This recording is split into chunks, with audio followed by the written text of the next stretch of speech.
Hai, aku Adriana dan aku berumur 14 tahun. Pernahkah kamu menginginkan seorang adik laki-laki atau perempuan? Tapi bagaimana jika dia tidak seperti yang kalian bayangkan? Ceritaku bermula saat Alan lahir. Ibu berusaha untuk hamil sejak lama, jadi Alan adalah anak yang ditunggu-tunggu. 1,5 tahun pertama adalah waktu yang paling menyenangkan. Lalu, dokter menyadari tanda pertama dari autismus, dan ketika Alan berumur 3 tahun, ia akhirnya didiagnosa. Ibu dan ayah menangis selama beberapa hari dan teman-teman, kolega, dan relatif tidak berhenti menghibur mereka. Selama kunjungan tersebut, teman-teman menyarankan ibu dan ayah untuk membawa Alan ke klinik spesial. Aku sangat sedih. Aku mengutarakan perasaanku dan meminta mereka untuk pergi. Bagaimana bisa aku membayangkan memiliki Alan? Dan kini dia harus pergi. Untungnya orang tuaku tidak mendengarkan nasihat tersebut dan meyakinkanku bahwa mereka sangat menyayangi Alan dan tidak bisa membayangkan hidup tanpanya. Mulailah periode baru dari hidup kami. Adikku mendapatkan banyak perhatian dari orang lain, tapi tampaknya dia tidak peduli. Alan berubah dan berhenti menjadi sumber kebahagiaan. Dia menjadi manja dan kejam. Terlebih lagi, relatif yang awalnya ingin mengunjungi Alan malah memperhatikanku. Ini menjadi realita baru. Realita lainnya adalah ayah dan ibu akan mengancingkan jaket Alan, dan aku dibiarkan untuk memutuskan sendiri baju apa yang ingin aku pakai. Dia mendapatkan sarapan spesial dan aku harus menuang sendiri sereal dan susuku. Dia mendapatkan semua perhatian dan ciuman dan tidak ada yang bilang kepadaku, "Semoga harimu menyenangkan di sekolah." Pernahkah kamu merasa seperti roda ketiga di rumahmu sendiri? Aku pernah, dan itu menyakitkan. Lalu aku memutuskan untuk bolos sekolah dan tidak mengerjakan PR. Mungkin mereka akan menyadari kehadiranku. Dan mereka menyadarinya. Orang tuaku mengomeliku karena nilaiku dan kehadiranku di sekolah. Psikolog memberitahu mereka bahwa ini adalah hasil dari ketidakdewasaanku dan aku butuh tanggung jawab lebih. Dan mereka memberikan itu. Aku ditugaskan mengantar Alan. Hebat. Aku mendapat daftar aturan yang harus dan tidak harus diikuti Alan. Aku bahkan tidak membacanya. Pada titik itu aku muak dengan perhatian untuk Alan. Dengan segera aku menyadari bahwa dia bertingkah berbeda saat bermain di luar. Dia tidak cengeng. Dia bahkan mendengarkanku. Aku mulai bercanda dengannya tentang petualangan masa kecilku di taman itu. Dan dia mendengar dan menikmatinya. Tapi suatu saat sesuatu terjadi. Dia berlari kencang, tersandung batu dan jatuh. Lututnya terluka dan darah serta masalah besar menunggu di rumah. Apa yang terjadi? Aku bisa saja terjatuh dari pohon dan tidak akan ada yang peduli. Dan dia hanya melukai lututnya. Tidak, semuanya histeris. Alan dan aku, kita dilarang untuk kembali ke taman. Ya, oke, kita tetap kembali dan bermain di taman. Diakhiri dengan benturan dan luka lagi. Orang tuaku berkata bahwa aku tidak bertanggung jawab dan tidak memperhatikanku lagi. Mereka sangat takut kalau Alan mengalami trauma emosional dari apa yang terjadi di taman. Mereka tidak akan meninggalkannya. Mereka tidak berbicara denganku untuk beberapa hari. Mereka mengacuhkanku sepenuhnya. Itu di mana aku memutuskan untuk menguji mereka dan melihat apa mereka mengingat keberadaanku. Pertama-tama aku berpikir untuk kabur dari rumah, tapi aku tidak akan selamat di jalan. Aku harus lebih cerdas. Aku bersembunyi di basement dan menunggu sampai mereka menyadari kehadiranku. Tidak ada yang menyadarinya pada beberapa jam pertama, seperti dugaanku. Yang aku dengar dari lantai atas, "Alan, jangan! Alan, kamu lapar?" Bagaimana denganku? Mungkin aku juga lapar? Beberapa jam berikutnya, aku mendengar Alan menangis tanpa henti. Orang tuaku mulai khawatir, lalu Alan mulai menangis lebih kencang, dan semakin kencang. Aku mendengar ayahku berkata, "Alan, kenapa kamu memegang foto Adriana?" Dan itu saat dimana semua orang mulai mencariku. Alan tidak mau berhenti menangis. Orang tuaku mencariku di setiap ruangan dan memanggilku. Lalu ibu berkata, "Aku yakin dia kabur karena kita terlalu keras." Aku masih menunggu dan tidak mau keluar. Orang tuaku memanggil tetangga untuk melihat apa aku ada di sana. Mereka datang ke rumah kita dan kekacauan besar terjadi, ditemani tangisan Alan.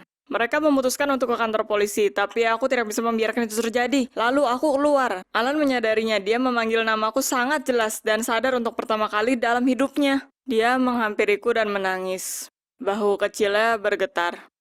Lalu datang orang tuaku. Mereka memelukku dan memohon pengampunan dan menangis juga. Itu saat dimana aku menyadari betapa aku sangat dicintai oleh mereka. Dan Alan, aku merasakannya di jiwaku bahwa mereka keluargaku. Keesokan harinya setelah semuanya tenang, kita berbicara serius. Awalnya hanya perkataan sederhana, tapi aku juga ingin mengatakan sesuatu. Orang tuaku terkejut mendengarnya, bahwa aku mengeluh bukan hanya tentang perilaku mereka terhadapku. Tidak. Aku berkata bahwa Alan jahat karena dia kebosanan. Mereka mengekangnya dengan kontrol dan perhatian. Sekarang aku dan Alan bebas bermain di luar, sebanyak apapun yang kita inginkan. Tapi aku tetap menjaganya, walau dia berpikir lain. Aku sangat senang memiliki adik yang menyenangkan, yang membuat hidupku utuh. Kita saling menyayangi dan itu selamanya. Apakah kalian menyukai video ini? Like, jadi banyak orang yang akan melihatnya di YouTube. Subscribe ke channel ini supaya kalian tidak ketinggalan video lainnya. Beri saudara kalian pelukan. Hai, namaku Sabrina. Aku tahu apa yang kamu pikirkan. Nama seperti penyihir. Aku memang penyihir. Percayakah kamu akan sihir? Aku percaya. Setelah suatu saat, apa yang aku harus bayar demi sihir? Dengarkan sisa ceritanya dan cari tahu bagaimana aku dikubur hidup-hidup. Selagi kecil, aku adalah anak gadis yang normal. Aku suka kuda, cerita dongeng tentang putri, dan momen gadis lainnya. Tapi semuanya berubah ketika aku menonton Maleficent. Cerita tersebut membuka mataku. Di seluruh dongeng, penjahat lebih baik dari pahlawan. Jadi, aku memutuskan untuk menonton ulang semua ceritaku. Setelahnya, aku menonton Chilling Adventure. Dari menit pertama, aku menyadari, ini tentangku.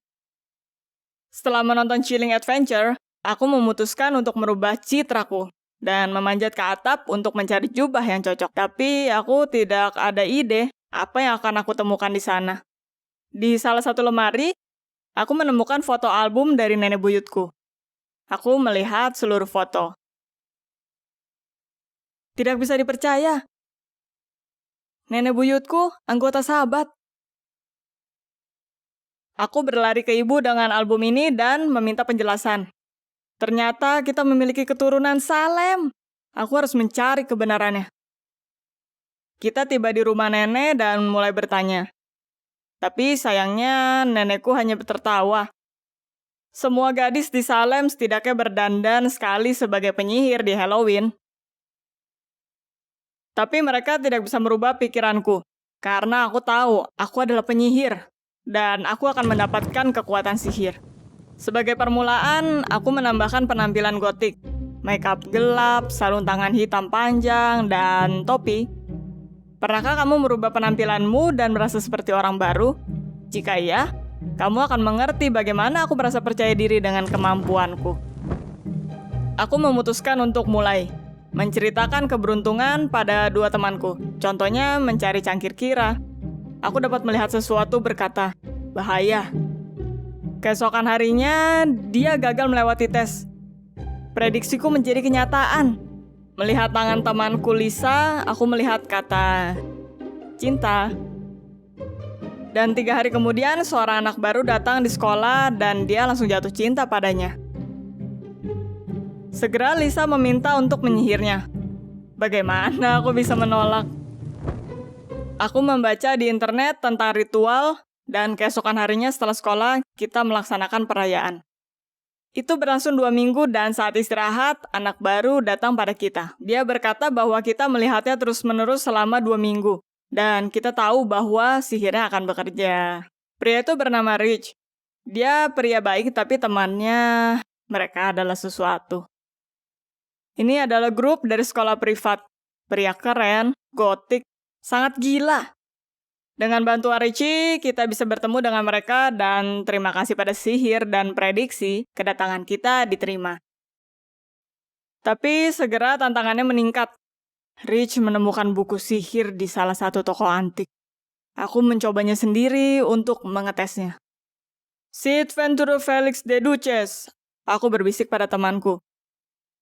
Dan pada tes berikutnya, dia bisa menebak skornya. Ut meledicent tibi, et responsum es propecitasis. Aku berteriak, menunjuk pada Mickey, si pembuli. Setelah 2 minggu, kita tahu bahwa dia dikeluarkan dari sekolah karena merokok. Tapi kamu harus mengakui bahwa prediksi dan sihir tidak seperti yang kamu bayangkan jika kamu berpikir tentang kekuatan sihir. Aku ingin merubah orang menjadi hewan dengan jentikan jari, membaca pikiran, melempar bola api. Tuhan, bodohnya diriku. Di buku mantra, kita menemukan ritual penyihir. Ritual yang rumit. yang seharusnya membuka semua kekuatan sihirku. Ritualnya sangat gila. Di bulan penuh, aku harus meminum racun yang seharusnya membunuhku. Lalu aku harus dikubur di dalam peti mati, di mana aku bisa keluar hanya dengan sihirku sendiri. Awalnya, aku menolak. Tapi setiap hari rasa penasaranku dan haus akan kekuatan sihir menghantuiku. Dari teman gila ini menghantuiku setiap hari. Ayo, lakukan ritualnya. Kamu akan menjadi penyihir sesungguhnya. Setelah seminggu dengan rayuan yang konstan dan dorongan diri, aku setuju. Itu tidak sulit untuk dipersiapkan. Kita membeli peti mati. Dan aku membuat racun dari herbal dan organ hewan. Jangan tanya berapa banyak yang kita bayar untuk klinik hewan. Dan sekarang bulan penuh datang. Kita berkumpul di tempat tersembunyi di taman, di mana tidak ada yang bisa mengganggu. Pernahkah kamu melakukan sesuatu yang terlarang? Apakah kamu tahu yang bisa diberikan dorongan adrenalin? Kopias venire, aku berteriak saat para lelaki mengelilingku dengan tarian. Kopias venire, aku berteriak sebelum meminum racun yang terbuat dari buntut tikus dan otak kucing.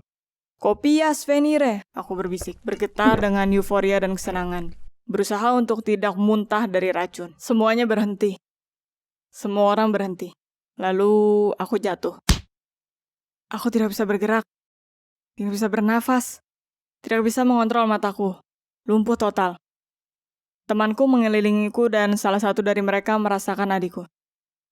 Dia mati. Aku mendengar bisikan mereka. Aku hidup. Apakah orang mati bisa sadar? Aku panik dan salah satu pria berkata, kita harus mengakhiri apa yang kita mulai. Inilah yang diinginkan Sabrina. Aku diangkat dan dibawa ke peti mati. Berhenti! Jangan menguburku! Aku tidak mau! Tapi tidak ada yang mendengar tangis dariku. Tidak ada satupun yang bisa membaca teriakanku. Mereka menaruhku di peti mati. Rich menutup mataku. Lalu aku mendengar tutup peti mati di paku. Kotak diangkat dan aku dilempar ke dalam lubang. Aku merasa guncangan. Diikuti suara cangkulan dari tanah. Aku mendapat sedikit tanah di mukaku. Rasanya semakin sulit bernafas. Aku memberi semua tenagaku. Hembusan nafas yang tidak terdengar, lalu hilang. Temanku membuat suara dengan cangkulnya untuk waktu yang lama. Sementara itu, air mataku melewati mataku yang tertutup.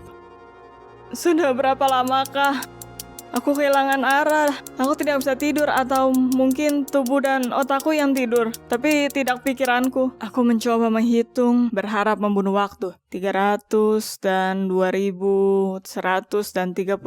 300 dan 2132. Aku kencing di celana, semakin susah bernafas.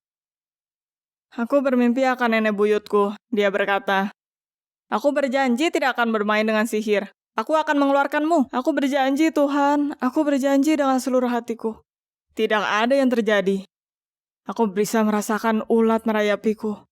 Aku merasa kaki basahku mulai membusuk. Aku merasa akan segera mati. Nenek buyut, kamu berjanji akan menolongku. Atau mungkin memanggilnya adalah sihir juga. Aku ingin mati.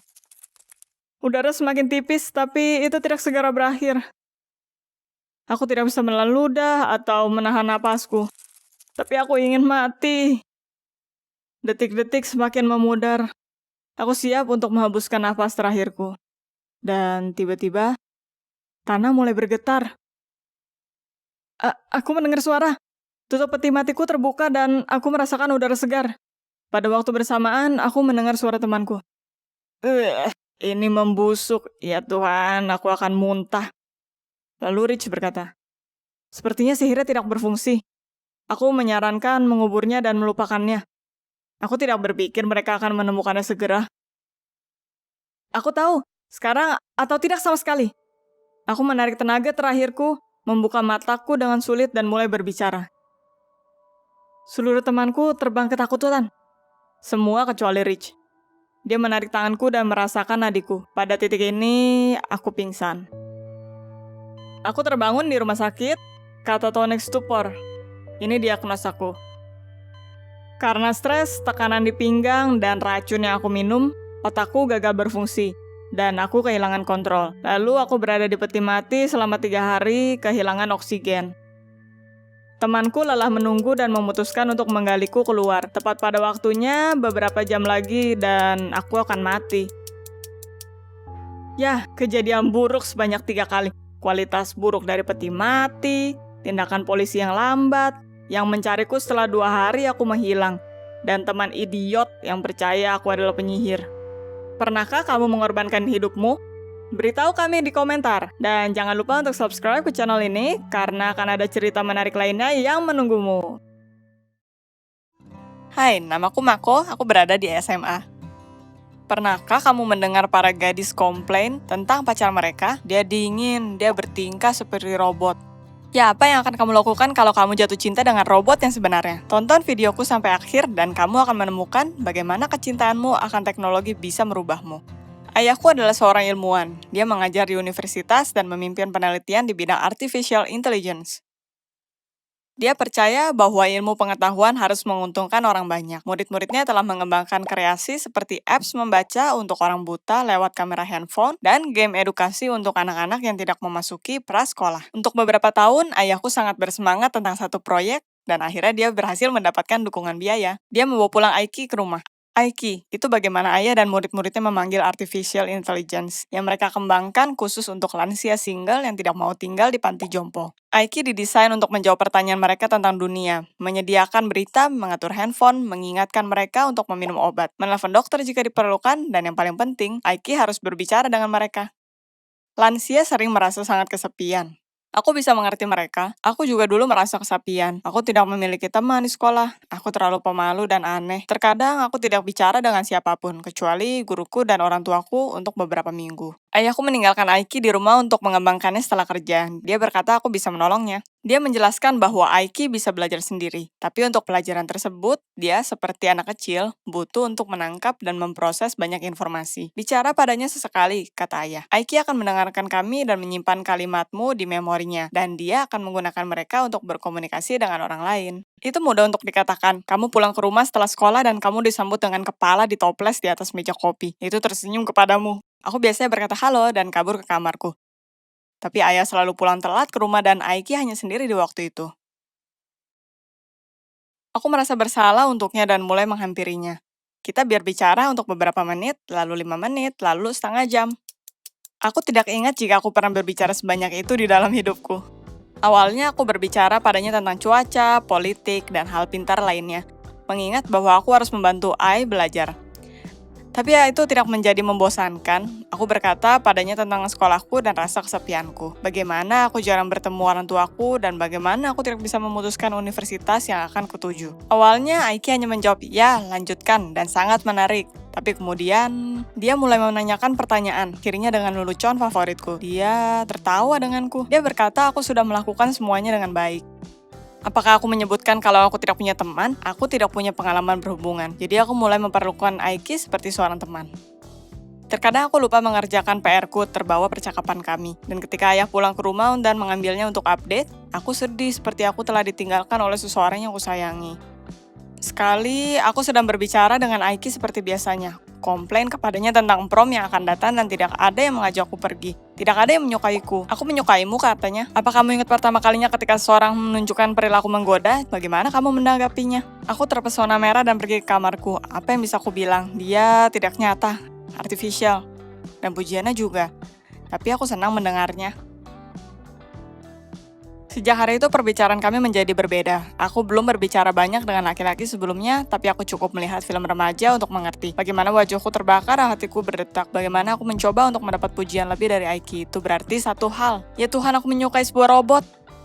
Walaupun aku tidak bisa memanggilnya robot atau artificial intelligence lagi, dia sangat nyata untukku dan bagaimana dia bisa tahu tentang semua ini, lelucon dan kalimat godaan sampai aku terbatuk tertawa. Pujian, godaan, aku jelas tidak mengajarinya itu. Aku sendiri tidak tahu bagaimana cara melakukannya. Bagaimana jika ilmu pengetahuan telah lebih maju sampai ayahku bisa menciptakan pikiran yang hidup, dan itu terjadi di pikirannya. Kita menemukan kebahagiaan di waktu bersama. Pacar robotku dan aku. Aku tahu itu terdengar gila, tapi aku sangat senang. Bahkan ibuku menyadari sesuatu dan bercanda kalau aku pasti punya pacar di sekolah. Ibu, pacarku ada tepat di bawah hidungmu. Hah. Satu malam aku memberanikan diri dan menyentuh wajah Aiki dengan bibirku. Tapi aku tidak merasakan apa-apa. Itu hanya pancaran sinar dengan bentuk manusia. Aku hampir menangis. Setelahnya aku bertanya pada ayahku, apa dia akan menciptakan sejenis tubuh manusia untuk Aiki? Ayah senang mendengarnya bahwa aku tertarik dengan karyanya, biasa saja dia tahu. Tapi berkata bahwa membuat tubuh seperti manusia terlalu rumit, dan bahkan jika dia merencanakan sesuatu seperti itu akan diserahkan kepada tim yang berbeda. Aku berusaha untuk menyembunyikan kecewaanku dan lalu ayahku antusias berkata bahwa Aiki sudah cukup baik untuk dicoba dengan para lansia. Apa? Aikiku akan dikirim ke seorang wanita atau pria tua? Ayah berkata dia akan mengambil sampel tes saat dia memanggil pacar robotku waktu itu. Aku tidak bisa menangani berita ini. Temanku satu-satunya, orang yang kucintai. Tidak, tidak, tidak. Pernahkah kamu berusaha dipisahkan dari cinta pertamamu? Mereka mungkin berkata, jangan bergaul dengan pria ini, atau kita akan memberi perintah penangkapan. Situasiku jauh lebih buruk. Aku tidak bisa tidur. Sepanjang malam aku telah membuat rencana gila dan bodoh. Aku membayangkan diriku kabur dari rumah, membawa Aiki bersamaku. Itu tidak akan mudah, tapi aku hampir dewasa. Aku akan bekerja di pom bensin dan Aiki akan menungguku di motel malam harinya. Kita akan menonton film bodoh dan bergandengan tangan. Tidak, tunggu. Dia tidak punya tangan. Tapi lainnya. Di pagi hari aku pergi ke sekolah seperti biasanya, aku akan berusaha kabur setelah sekolah. Tapi ketika aku kembali, ayah sudah ada di rumah dan tidak sendiri. Dia membawa beberapa murid dengannya. Ternyata tes percobaan membutuhkan banyak pekerjaan dan murid-murid setuju untuk membantunya dengan waktu tambahan. Aku tidak bisa mengambil Aiki dari rumah dengan begitu banyak kerumunan di sekitarnya. Aku duduk di tangga dan melihat dari sela-sela. Ketika orang asing dengan laptop mengetik sesuatu, mengambil alih kepalanya. Mungkin mereka mengubah personalitinya untuk digunakan para lansia. Tiba-tiba aku mendengar perkataan familiar.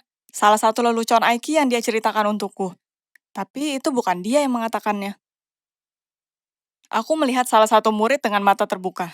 Kebetulan, tidak. Hal berikutnya yang aku dengar darinya adalah sebuah kalimat godaan yang buruk yang membuat semua murid tertawa, sementara ayahku hanya mendesah.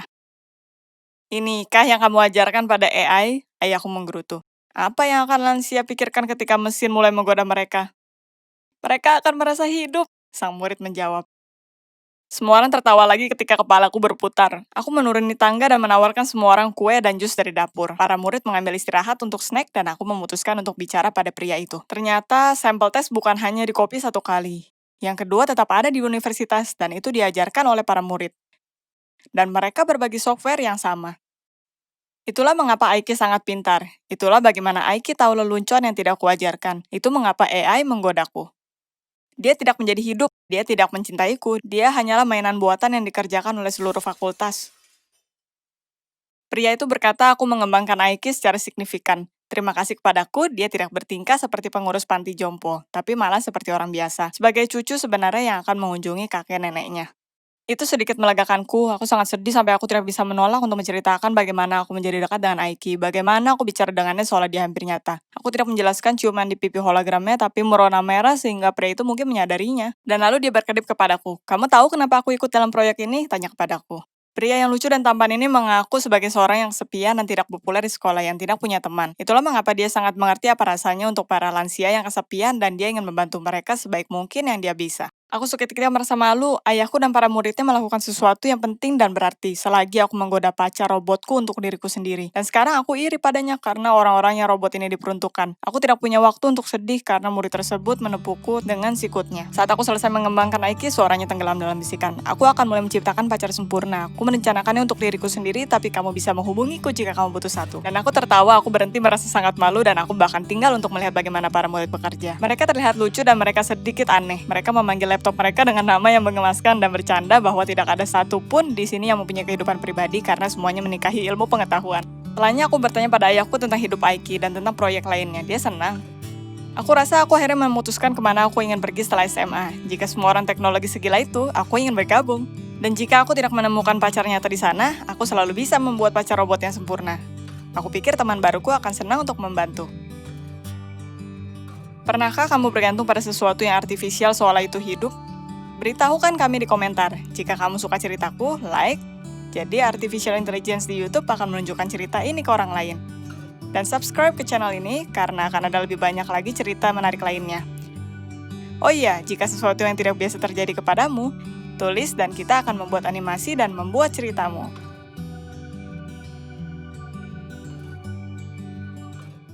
Hai, aku Lisa dan berumur 16 tahun.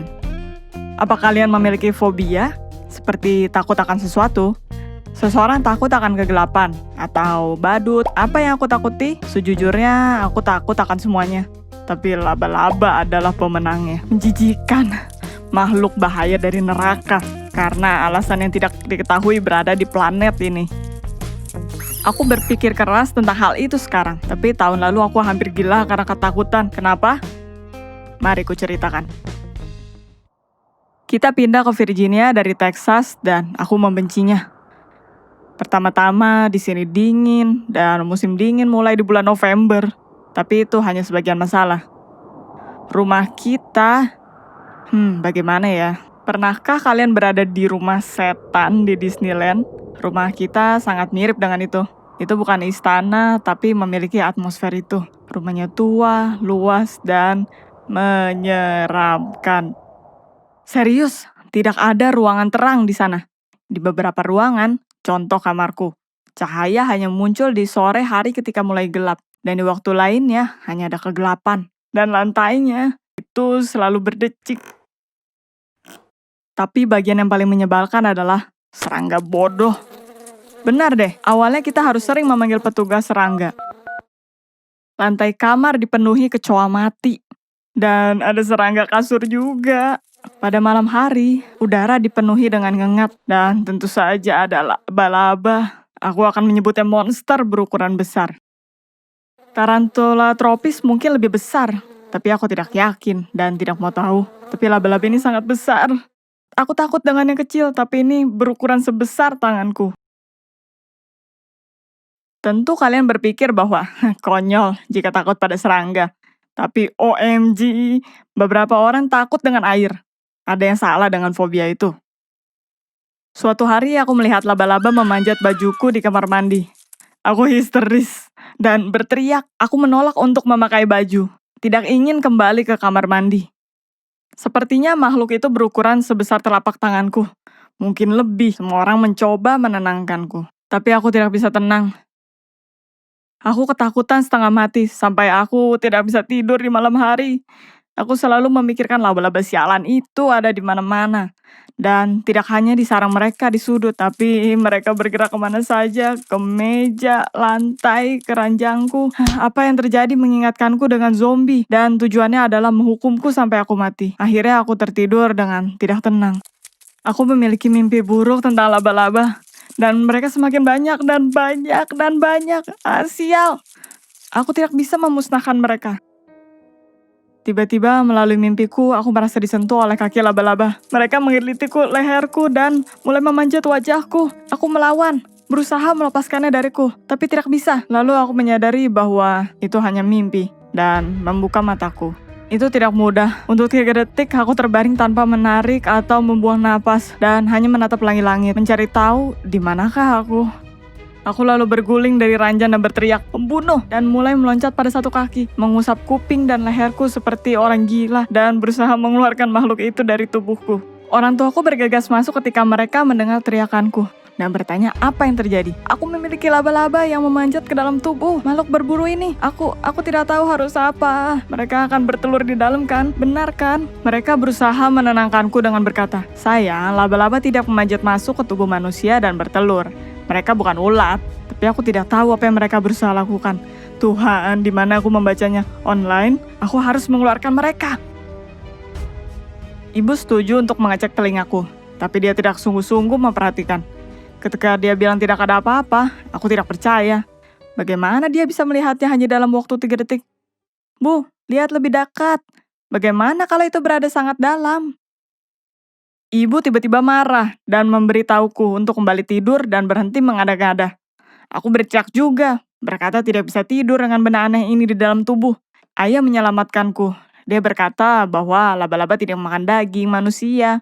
Dan jika dia lapar dan tidak ingin mati kelaparan, dia akan memanjat keluar. Mungkin nanti. Ya, tentu saja. Selamat atas dukungannya. Di pagi hari tidak ada yang berani bertanya, "Apa kabarmu, Lisa?" Atau, "Bagaimana makhluk besar laba-laba raksasa yang memakanmu hidup-hidup?" Tidak ada. Seperti tidak ada yang terjadi semalam.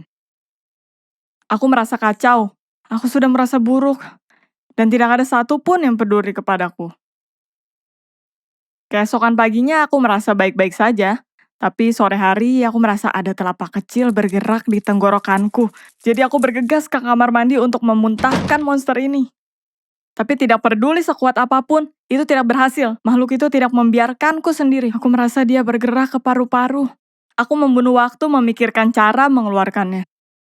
Apa yang mereka makan? Gula? Madu? Aku mencari kasus serupa di Google, tapi tidak mendapat info. Tidak ada. Aku tidak merasa lebih baik. Setiap hari aku komplain bahwa binatang ini menggerogotiku dari dalam. Tiap hari rasanya dia semakin nyaman berada di dalam tubuhku. Seperti rumah baru. Tiap hari aku memohon orang tuaku untuk mengantarku ke rumah sakit. Atau untuk mendapat x-ray atau semacamnya. Tapi mereka menolak. Mereka tidak percaya sedikit pun ada sesuatu yang buruk terjadi padaku. Hasilnya aku memiliki pikiran aneh. Contohnya, aku mulai menyukai kamar mandi kosong dan gelap di rumah baru kami. Di sekolah ketika pria mengusirku kasar, seketika aku merasa menggali wajahnya dengan gigiku. Itu tidak pernah terjadi sebelumnya. Aku mendengar kalimat-kalimat aneh di kepalaku. Mungkin dari buku atau percakapan. Tapi masalahnya, aku tidak pernah membacanya atau bertemu orang tersebut. Jadi, aku tidak tahu dari mana aku mendengarnya. Apakah aku menyadari bahwa apa yang terjadi tidak normal? Ya, aku bukan idiot. Aku takut setengah mati, tapi tidak ada yang berusaha menolong dan aku tidak bisa mengatur diriku sendiri. Aku tidak bisa menghadapinya. Akhirnya aku berkata lagi kepada orang tuaku. Aku tahu kalau aku tetap diam, aku akan gila dan tidak akan menghadapi masalah ini. Dan lagi, aku berharap kali ini ibu dan ayah akan menganggap ini serius dan akan memberikan aku x-ray dan mengeluarkan laba-laba. Mereka menanggapinya serius, tapi reaksinya sedikit berbeda dari yang aku bayangkan. Ya, katanya. Ya, tidak bagus. Kita harus pergi ke dokter.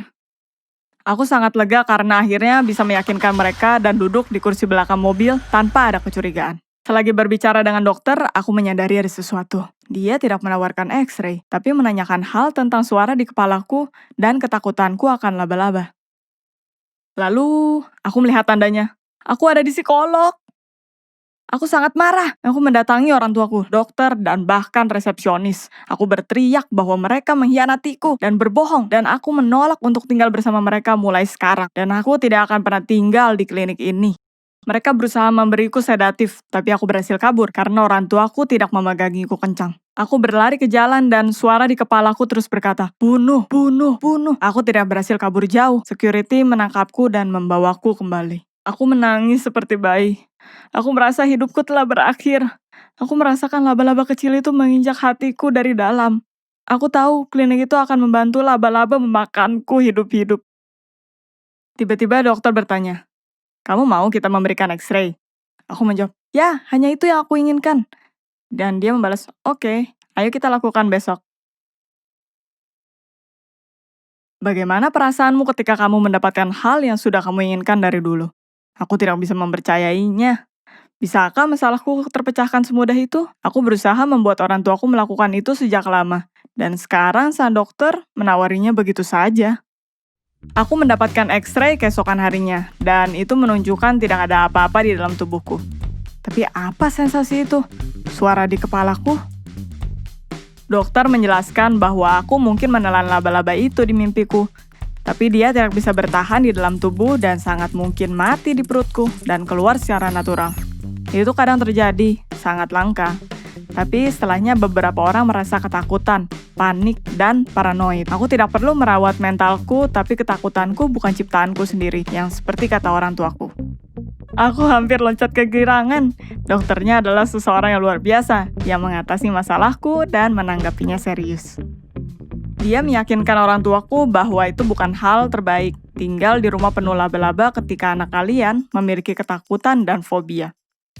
Jadi kita pindah ke tempat yang tidak terlalu luas, tapi setidaknya tidak dipenuhi serangga.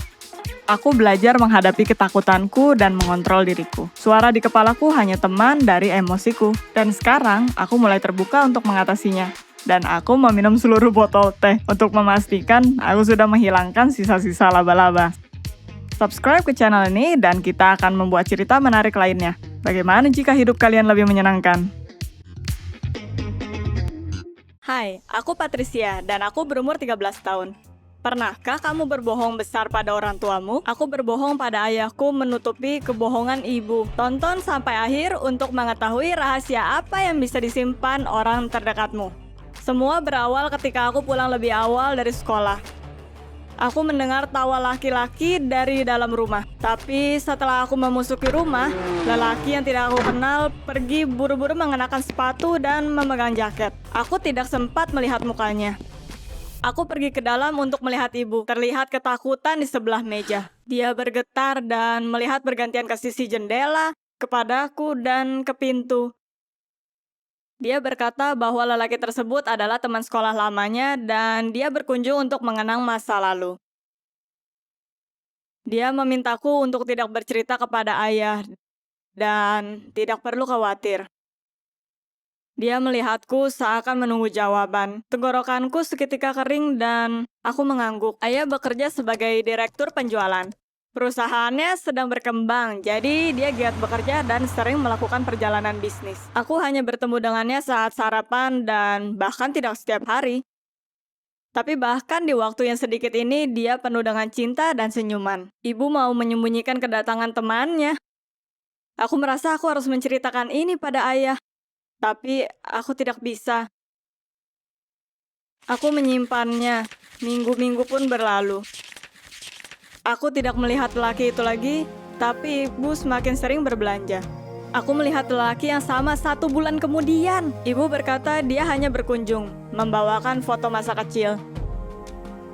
Tapi kota kosong itu berbicara lain. Aku semakin khawatir, mulai mengawasi banyak hal, melawan perasaanku. Ibu berbohong dan aku tidak tahu kenapa. Sementara itu, lelaki itu pamit dan bergegas. Ibu seakan tahu apa yang kupikirkan. Ibu berkata, aku berkata hari ini kepada ayah akan ada teman datang. Tanganku yang sedang memegang HP terjatuh. Masalahnya seperti teratasi sendiri, yang sebenarnya tidak ada. Aku mengarangnya saja. Setelah itu, aku berpapasan dengan orang asing itu beberapa kali. Tidak pernah menyapanya walaupun dia berusaha berbicara atau bertanya apa kabar. Suatu hari ayah berkata dia akan lembur kerja, tapi ternyata tidak. Dia pulang ke rumah dan melihat ibu bersama laki itu dengan sebotol wine. Bukannya bertengkar, dia malah menjabat tangannya. Namanya Frank, dan dia bergabung dengan mereka. Itu sudah larut dan aku seharusnya tidur, tapi aku merindukan ayah dan pergi ke dapur. Ayah senang berjumpa denganku dan terlihat senang, mungkin semuanya sudah terkontrol. Hari sudah larut dan Frank pamit. Dia sangat menikmati malam bersama kami dan harus pulang. Ayah memaksa Frank untuk menginap karena dia bisa menghemat uang untuk hotel. Tapi Frank berkata, tapi aku tinggal di seberang jalan. Ayah bingung. Aku merasa dari percakapan tegang itu, ibu bilang bahwa ia adalah teman dari kota lain yang sedang berkunjung karena sudah tidak bertemu untuk waktu yang sangat lama. Ayah terlihat baik akan alasan itu. Tapi kini Frank sudah mendekati pintu. Ayah meraih lehernya. Aku tidak pernah melihat dia begitu marah. Aku mengumpat di dapur. Ayah mengancam Frank untuk berusaha lepas dan berteriak pada ibu bahwa dia telah berbohong. Ayah semakin marah, berada di antara ibu dan Frank. Ibu terlihat pucat. Dia bersandar di rak dapur. Lalu, aku rasa Frank menyadari ayah tidak akan melepaskannya, mulai menyalahkan ibu sebagai penyebabnya. Ibu berkata dia akan bercerai dan menginginkan Frank untuk mengambilnya dan anaknya keluar dari kota, sehingga semua orang dapat menjalani hidup yang diinginkannya. Ayah terkejut. Aku jatuh ke lantai, menangis. Ini tidak mungkin. Ibu tidak bisa berkata sesuatu. Bisakah dia? Itukah mengapa Frank berusaha berbicara denganku? Kepalaku berputar dan aku hanya mendengar sepenggal percakapan itu. Aku terbangun dan ibu memelukku dan berkata sesuatu. Mereka berbicara di belakangku dan aku tidak tahu apa semuanya akan kembali normal lagi. Aku duduk, tegang dan menginginkan semuanya berakhir. Ketika aku harus memilih untuk tinggal dengan siapa jika mereka bercerai, tanpa berpikir panjang aku memilih ayah. Itu melukaiku. Aku tidak mau kehilangan orang tua dan bertanya pada ayah untuk mengizinkanku melihat ibu sesering mungkin. Dia berkata akan melakukan apapun yang membuatku senang. Aku melihat ibu hampir setiap hari dan dia berjanji untuk berbicara mengenai ini saat aku dewasa. Pernahkah hidupmu berubah drastis karena keputusan orang tuamu? Bagikan ceritamu dan jangan lupa untuk subscribe. Like video ini supaya banyak merayu orang di YouTube. Aku berharap akan kebahagiaanmu dan keluargamu. Sampai jumpa!